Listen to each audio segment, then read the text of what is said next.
Welcome. My name is Ruthie Pyle-Stifler. I'm the Assistant Dean and Director of Graduate Admission, Recruitment, and Financial Services here at WashU Olin. They keep me very busy.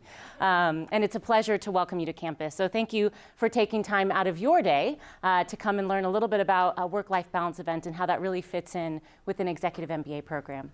Here at WashU, we are invested in building leaders that are informed by numbers and driven by principles. We are looking for leaders that are eager to make decisions that will do the most good. Our Executive MBA program is a 20-month program that is doing exactly that. It is looking for leaders that are looking to make an investment not only in themselves, but also in their organizations, in their industry, and in their community. Today we are joined by three of those wonderful professionals who have all taken part in our Executive MBA program. We have 2 alums as well as 1 current student in the program. And so today they're going to focus in on 3 things. First, they're going to talk to you a little bit about why they chose the Olin Executive MBA program.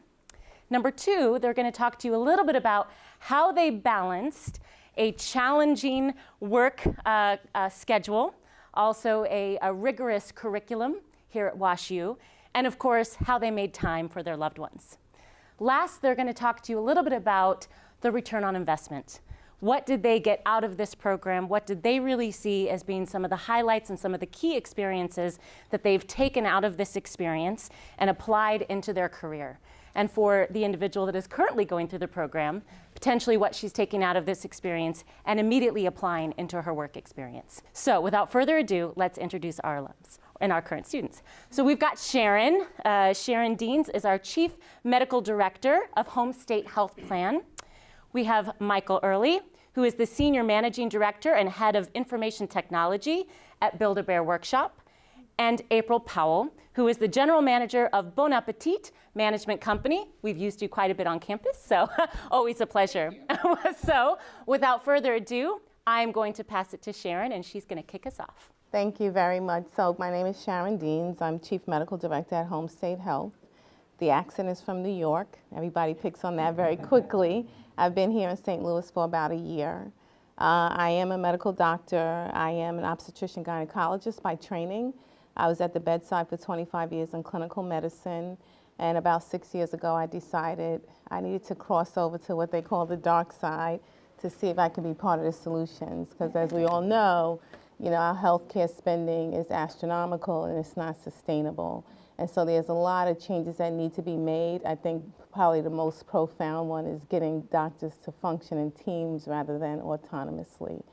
So I decided to make that transition. I was in private practice for 12 years, and then I left that and went into a clinical position at one of the city hospitals in New York. I did a master's in public health at Columbia, but I've always wanted to do the MBA actually since undergrad. I've been wanting to do an MBA. And I applied and got accepted to Columbia and Duke at the same time I got accepted to Columbia's MPH, but I had 1 child still left in school, and the MPH was right there in New York, so I decided to do that. I am not representative of my class. The average age in my class, I think, is 36 years old, and about 16 of us in the cohort, and I think, I was counting the last weekend, I think half of them are married, and over half of them are married, and over half of them have kids. So I would say probably 3/4 of them are married, and 3/4 of them have kids. I do have children. My kids are all adults, ages 22 to 39.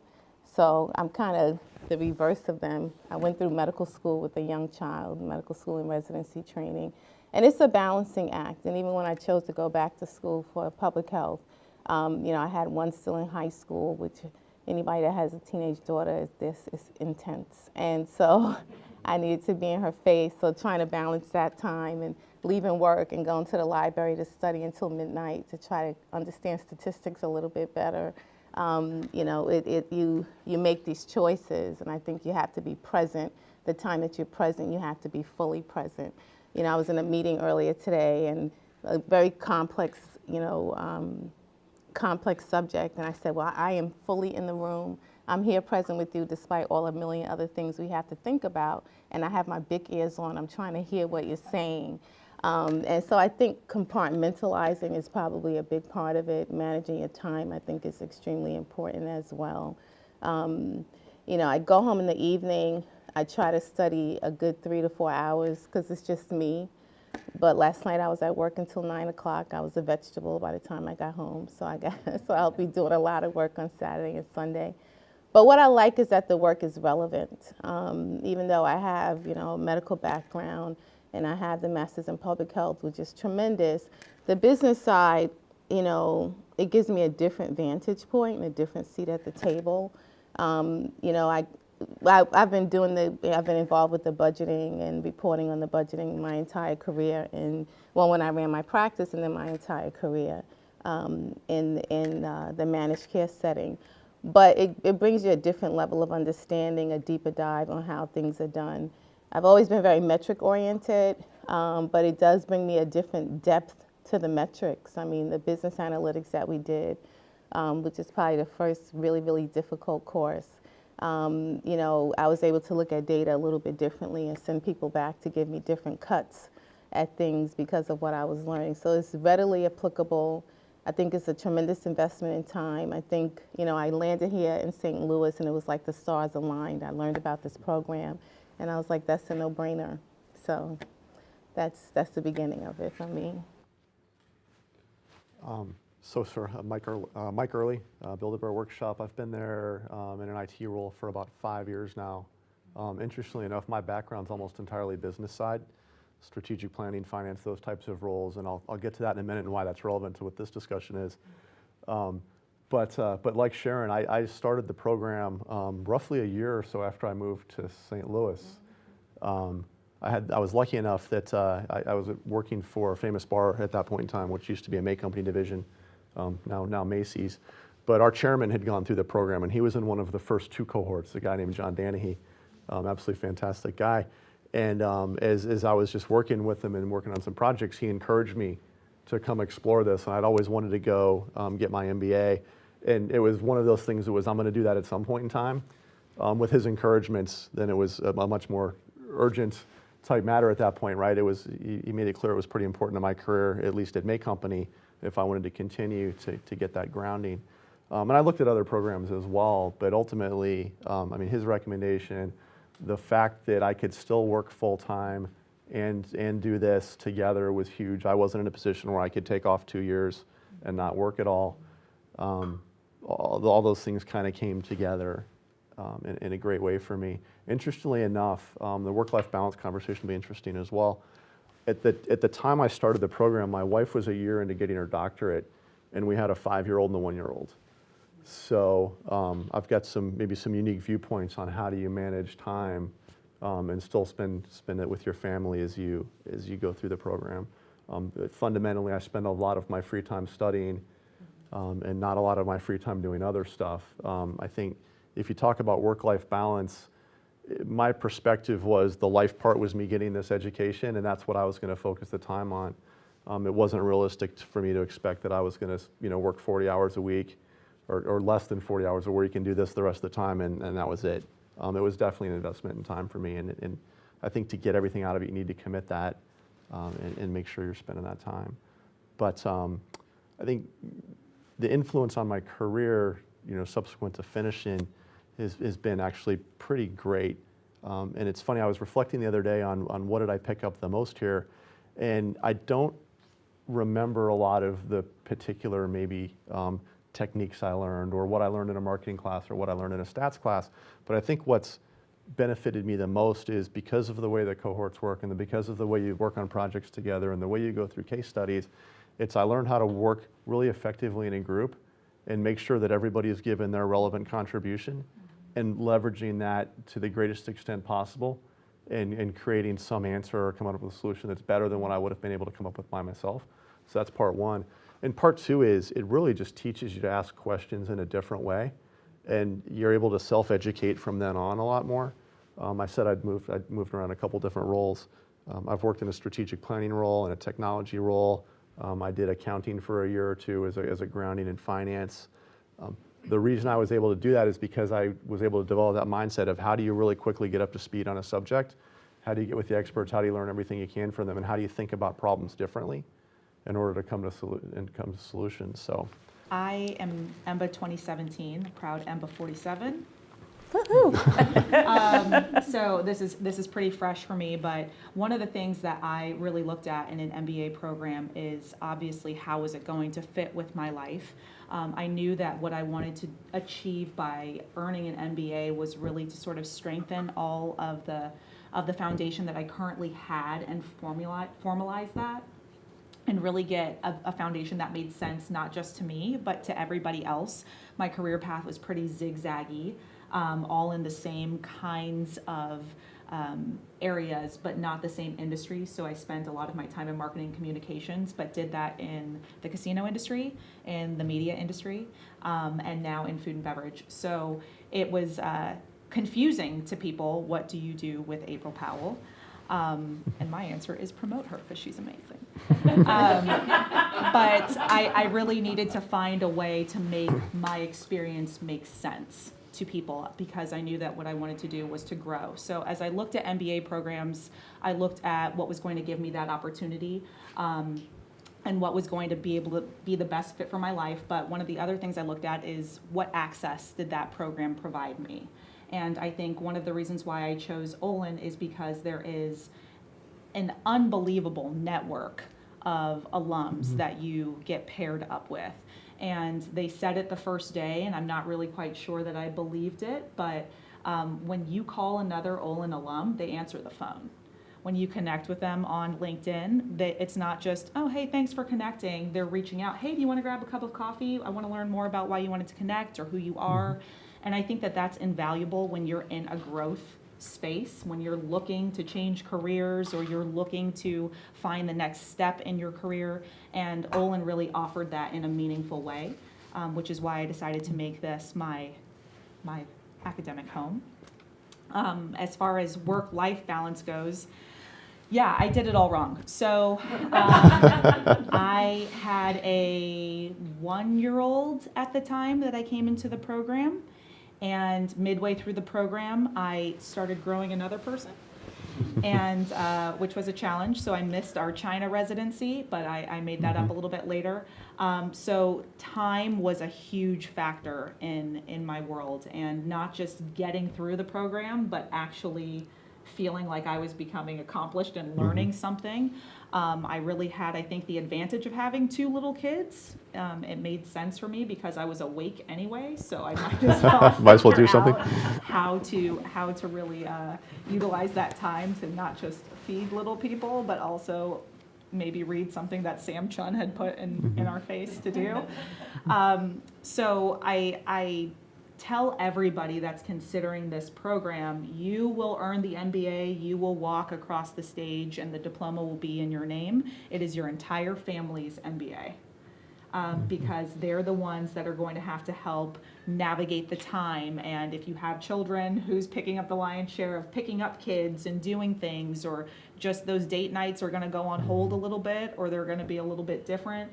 But you're asking your family to really do some heavy lifting with you, and I think that's a conversation that you have to consider, that they have to understand that your commitment to the program is pretty significant.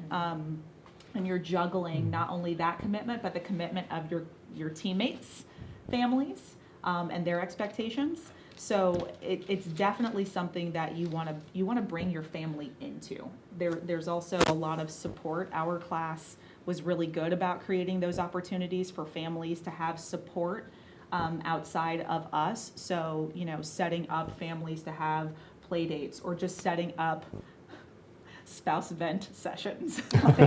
Why are they still doing this? And I think that's been that was really helpful to help everybody get through the program.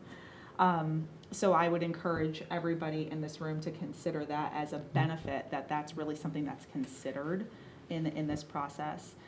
The other thing is really, as it pertains to work-life balance, you really have to set and understand, or get an understanding and identify what this program is supposed to do for you. Is it a checkbox?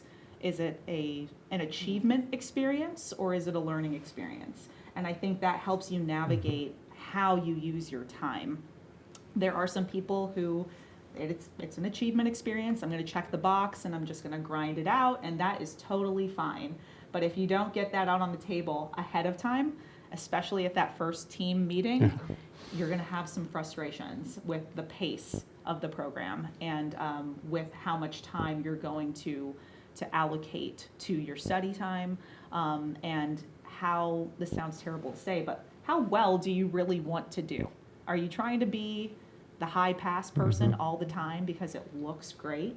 That's fine, but you may not be getting as much out of the experience because it's a team experience. It's not just you.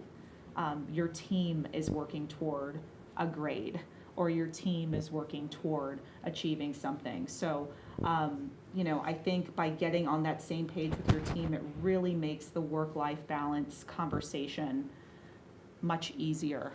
For sure. You have a sense of where everybody is and what levers to pull and what buttons to push to make things stay balanced and feel comfortable for everybody.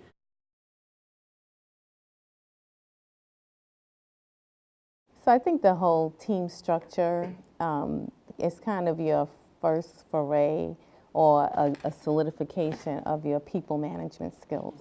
Yeah, I think it's a really, you start learning like right out of the gate. That first residency, the Go Week, for us it was very unusual because it was only 16 of us, and it felt like it was just too intimate, too fast. And we had to, when we finished, we had one person on our team that wanted to go straight to the study room and start studying. And I'm introverted by nature, so I needed to decompress. But I decided it was only a week in my life. And the other difference is that she has 2 young kids, so she's in rapid mommy mode. And, I'm at the other end of the spectrum. So I recognized the syndrome. And I had to meet her where she was. So I lasted about 4 days, and then I had to have a conversation because I really did need to decompress and then come back in an hour. And so we had, that first week is it's a real significant week. We talk about, are you dedicated to doing this? What's your commitment here? What are you trying to achieve? What are what are your strong suits? What are your weak points? What do you want out of it? And it's, there's the subjective and the objective. And that has been an ongoing dialogue. We meet every week religiously. It was every Thursday up until recently, and then we had to make some changes because we have a guy that travels 100% for his work. But we have those things, we get to do a catch-up, how somebody's pipes burst and their kitchen was flooded, and so things went on and on. But I think that's the first, if you are not in a position where you do a lot of people management, that's your first opportunity to start learning how to do that, which is what you're going to be doing as a leader for the remainder of your career.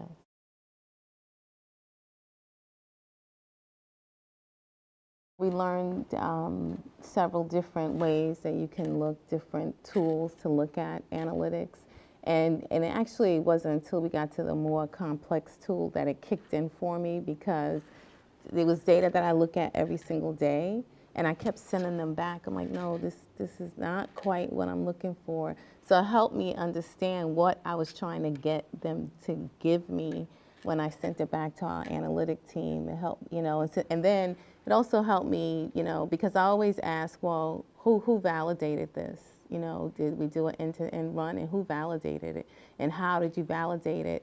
And some of it I understood, but it helped improve my understanding of that validation process and the checks and balances, and being able to ask the right questions, and kind of being able to look at data and see if something looked slightly off and didn't quite add up. I had done a big project over about 5 months, trying to put together a tool for doctors to help them understand how their patient population looks. And, I kept sending those guys back, and they probably said, this lady is crazy. And I was like, this is not what, and looking for the dashboards, trying to get it to be consumable to the end user, right? And so I thought that class, as difficult as it was for me, and it was difficult, because it's like it opens up another side of your brain. And but it was, it was worthwhile because it was readily applicable. I could take it right out of that weekend and look at stuff and apply this stuff. And so, you know, I would have these like aha moments. I'm in my office giggling to myself, and yeah, so it's good information. Yeah, feel good moments. So.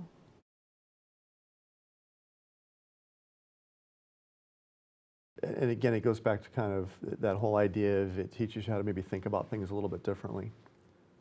It teaches you how to ask better questions, so that as you're navigating that path and say you do change roles, it's a little bit easier to get up to speed quickly if you can attack it in kind of the right way, and if I can speak a little bit of the language of the person I'm going to work with, right? So that helps inform the questions I ask as well.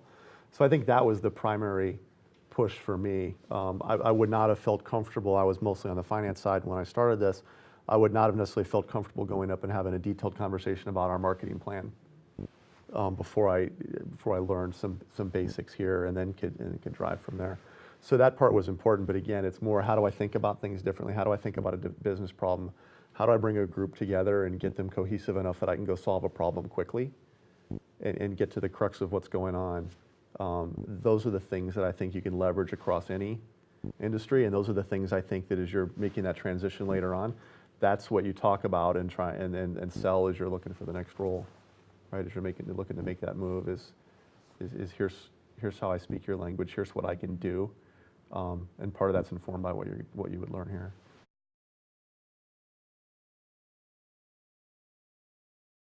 I'll talk about it in two veins. So I've been an entrepreneur, and while I was really good at starting businesses, I didn't know what the heck I was doing. I was just really good at starting businesses and having things happen.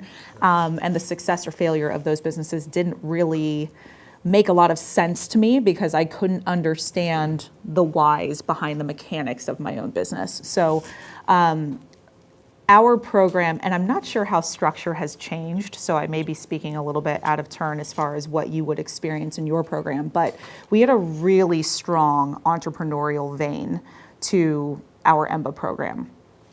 So much so that we spent the back half of our program really working on viable business ideas. We did an idea bounce in the middle. That's how we came up with our second half teams, and actually worked toward, you know, creating an MVP for a presentation to investors. And so that really helped me reinvigorate that side of me, and thinking, okay, maybe I could make this work again because I have a much better understanding of how to create a successful business and what it's going to take, not just at the onset, but as it grows, what I could do with a business. So on that side, that was really helpful for me. But in my current role, I started the MBA program while I was the Director of Marketing Communications for our company. And throughout the program, I moved to the Director of Operations role, and now I'm in the General Manager role. And it all started because my VP, prior to coming to the program, when I had applied for the General Manager role, was like, I just can't take that chance on you. And that made me feel a certain kind of way. I didn't like that so much. So I was like, I'm going across the field, across mud field, and I'm going to get an MBA.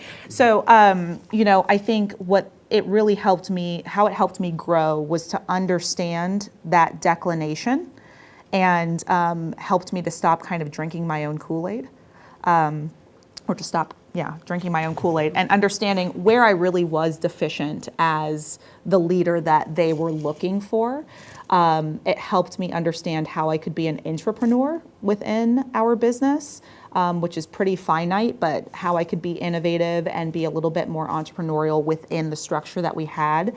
I also think I learned a lot about the art of negotiation, which was hugely helpful to me. I know that there are a lot of men in this room, and that's wonderful. Welcome, everybody.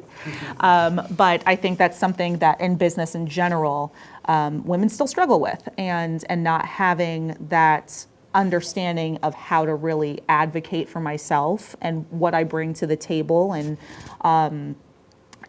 hurt me in the past, you know. And so as I was putting myself up for this position, I knew a lot more about what to say, and how to sell myself, and how to negotiate the right deal for me and for them.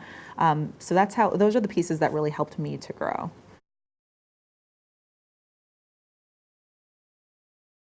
My group was really interesting. I was the youngest in the group at the time. We had a physician who was director of surgery, I think, at St. Luke's. He was in his actually in his early 60s. We had a couple people right around my age also in similar finance roles. We had a guy who was the plant manager for the old MEMC semiconductor plant over in St. Charles. And a guy who did consulting and was in and out, that was basically based in, was Chinese, was here in the U.S. and was going to go back to China when he was done. Really interesting group to start out with. And the different thing about our program as well is at that point in time, you stayed with your team for the whole program. You didn't switch at the midpoint. So there were some pretty divergent viewpoints. A, on what we wanted to get out of the program, and B, about how we even thought about things that we had to iron out pretty early on. So I think that team forming experience was tremendous. And there's a lot of help. There was a lot of help from the staff at that point in time and kind of sorting through those issues. Spent a lot of time on team building. After working through that, though, I wouldn't trade that team for anything. I learned so much from people I didn't think I would be able to learn anything from when I walked in the door. And again, it goes back to what I said earlier about how do I think about things from a different perspective, or how can I attack a problem differently.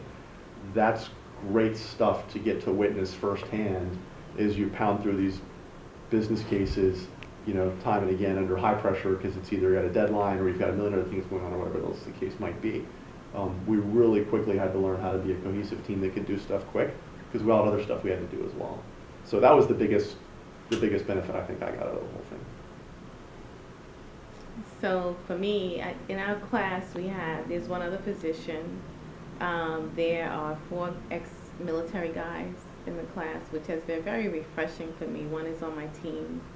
And we have 2 people from Boeing. One is chief of staff for someone at Boeing, and the other one is on the international aircraft side, if I'm not mistaken. And then we have one person that's in marketing, a young lady. She's a phenom. She's very, very young, and she's very high emotional intelligence, and she's I think a director at Bayer.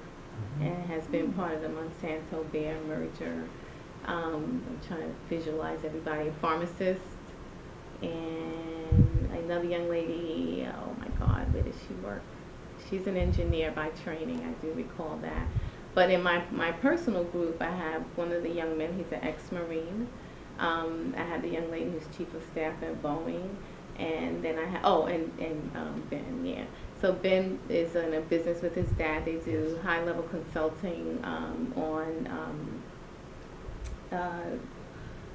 chemicals. It's something related to chemicals. It's very interesting. He explained it to us. But his dad used to work at Monsanto, and when different countries, including the U.S., do develop products, there's a whole regulatory process that they have to go through that's extremely intricate, and so they consult on that.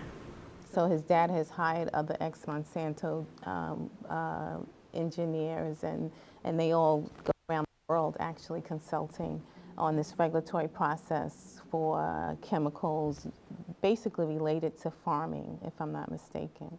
So he's real high energy. He has 1 baby. And the other young lady is my fast-moving mom. And then the other guy's just real laid back. He works for Wayfair. He's actually setting up their warehouse here in Missouri, but he's been traveling around the country as they get set up. So, we have pretty good group dynamics. They all are like 30-something. So, I'm very careful in my conversation and my exchange with them because they're the age of my kids. And so, I'm very, very careful, but I get a lot from them. It's a rich exchange. Particularly from there's 2, well, actually all 4 of them, the military guys. I've never been that up close and personal with ex-military folks, and I had one cousin who was in Vietnam. But the emotional intelligence of these guys is extremely high. They're very well read, and just, you know, we were negotiating something in our group, I think on like day 3 or 4. And Phil, you know, and I tell him, I said, I'm not going to speak because I don't want to kill anybody's joy. And I said, so I'm going to follow you. And so he was able, it didn't really elevate, but he just used his words to just kind of diffuse. We were trying to explain something, and the person was a little bit resistant, and he used the words to just kind of bring it back down. And I just watched. I mean, I've been longer than they have, but there's always a lot more to learn from other people, and so to keep that openness to learn from one another, the different experiences that people have had in their lives, and they've all run up against some things, and we get on the call and they complain, and I said, well, but what a blessing that you have the resources to, you know, to be able to take care of that issue. So I'm glad they haven't kind of put me in when I was in my MPH program, I became like the resident mother. We went to Cuba and they were like taking turns sitting on the bus next to me, asking me life questions. I'm like, oh my God. So I like that we have a nice exchange, and I've only had one person reach out to me in that level on their medical history, and I mean, they sent me their full medical history, and I'm like, okay. So I said to the person, I just want to affirm that this is completely confidential, and I'm not going to discuss it with you on the weekend unless you approach me about something I don't know about this. But it went on for a couple of weeks answering questions and things like that. But I think, you know, our dynamic is good. They are very, very good. I think they are probably 90% authentic, and 10% is extreme Midwestern politeness. And I'm from New York. I'm from New York, so you know we're really direct, and you know we're gonna cut to the chase and get it done. And so I have to monitor myself, and you know when it's real quiet, I'm like, okay, so this is the culture. This is the culture difference. So I'm gonna stay quiet too, and good learning on people skills, you know, dealing with different types of people. And like, our mom, she's always in a rush. And I'm like, so we were on a call last week and I said, listen, I'm going to savor this stuff because I'm going to go through it once and I want to be able to take away the principles that I need to take away to work on it. I know you want to bang it out, but I just need more time, you know. And she was fine, okay, fine. You know, she does, we broke up our work. And she took my task. So the first time I was upset, and then I said, well, you know, listen, I consider myself accountable, and I want to be accountable for what I've been assigned to. So she said, okay. So then the next weekend, you know, we were getting ready to go, and she was like, well, you know, I'm going to do this, this, and this. And I was like, well, no, that's my responsibility. And then by the time I got home, I said, you know, if that makes her feel better, I can live with that. Because I'm sure we have, you know, another 20 months or 18 months to go. There's going to be something that she won't be able to do for whatever reason. I can pick up the slack there. So that job that was originally my assignment, by the time we get to Saturday morning or Friday afternoon, she has it all mapped out. It's the schedule for what's coming up on the next weekend. She has it all mapped out, and we all just accept it, you know. So it's kind of meeting people where they are. Yeah. So it's interesting that you said, I think I should have made that point. There will be times where you'll have too much going on at work, or you'll have something else that needs to get done. And having those teammates there to help you through that and pick up the slack for you, knowing that sometime later on you're going to pick up the slack for them, is another huge thing out of this program. I think that you may not experience anywhere else. The camaraderie develops really, really incredible. You have to work to get there, but it's amazing. There's a group of us, not just from my group, but from several other groups we were close with through the program that, what is it, I hate to say it, 19 years later, we still get together once a month for breakfast and just kind of catch up. So it's a great opportunity to make some really good lifelong friends, not just business compatriots. Really large group of people, really diverse backgrounds. We had a lot of medical professionals, a lot of physicians. We had a lot of military folks. We had a lot of engineers, but we also had, a lobbyist. We had a woman who was on my team, Wendy, who was on the forefront of telemedicine and is crushing it, by the way. Based on a lot of stuff she learned in EMBA, she started her own telemedicine business. And so there was a lot of diversity of thought, a lot of people to bounce things off of, and a lot of ability to kind of say, you know, I think our class was really comfortable with each other. It's very weird at a certain age to say you made like 41 best friends, but we did. We see each other every single month. We really created a safe space within our cohort because our class was really geared toward, hey, we're all in this to learn something. And we know that we don't know everything. So I'm gonna raise my hand and say, I have no idea what you're talking about. You may be really well versed in it, but I have no idea. Can someone meet me where I am or give us a good sort of a foundation? So all of that collective experience really created a rich environment for learning and gave a lot of perspective to some of the material that could have been overwhelming, quite frankly. The data analytics class is overwhelming. It's a lot of data. And if you're not accustomed to looking at things a certain way, you feel like you're drowning a little bit. And it's really important that you forge those relationships and appreciate and encourage that diversity of perspective and knowledge to be thrown out there so that everybody can translate and come out on the same side.